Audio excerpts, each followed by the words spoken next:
One of the things we're going to start to today is about safety. But safety comes from the four sort of principles that we like to discuss here, which are your communication, how to read the communication, the verbal and the nonverbal. The body language part of horses is how they communicate with us. Creating that partnership with your horse, and then through that partnership, creating the leader balance that you need to have to be the leader. Because to create safety for us, we need to be the leader in the horse-human relationship. And then balancing all of those principles of the communication, the leadership, and the partnering to understand how we're going to move forward and create this relationship with the horse. So there are a few things that we need for safety in our horse-human relationship. One of those you might not really think about, but is your clothing. So everything that Jolene and I are wearing, or you'll see people that wear, or the clothing people wear that ride horses often, it's all part of a safety gear as much as it is Western wear or English wear, whatever riding style you choose to use. One of the big ones is a closed-toed shoe. You want that, you don't want to have steel toe.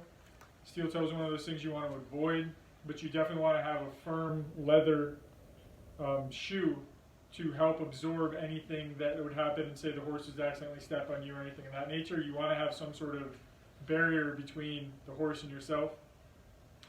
And another real part of horse safety is your attitude. Your attitude on how you approach the horse, your attitude on how you deal with the horse, your attitude in just life in general.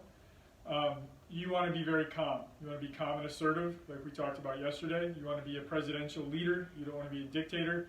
If I was to come up to this horse in a very anxious, a very excited, a very anything but assertive and confident, the horse is going to have to interpret that information that I'm giving through my body language and then reassess if my body language is putting off to where this horse is safe.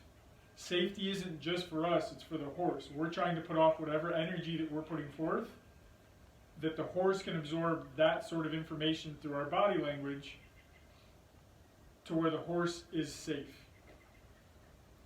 And part about being assertive and confident, that doesn't mean like being rigid and quick about your approach. Assertive and confident can also mean soft and gentle. You want to show that horse that you internally and showing outwardly that you are confident as who you are and that you are trying your best to approach the horse. But with Aramis here, he's one where you can approach very softly and tell him that you're here to be his friend. If I approach him rigidly with loud steps, he might tell me that's not okay, and I would prefer you to approach me a different way. So then moving on from are you ready, we're talking about is the horse ready? How is the horse's body language? And we talked a little bit about that in our introduction with their ears. He always has itchy ears. No, thank you. No, or eyes and nose. And so part of that, what just happened, is a huge safety thing. Aramis always has an itchy head here, and I don't think we've actually introduced him. So this is Aramis, one of our trail guide horses, our group horses. He's an Arabian quarter horse.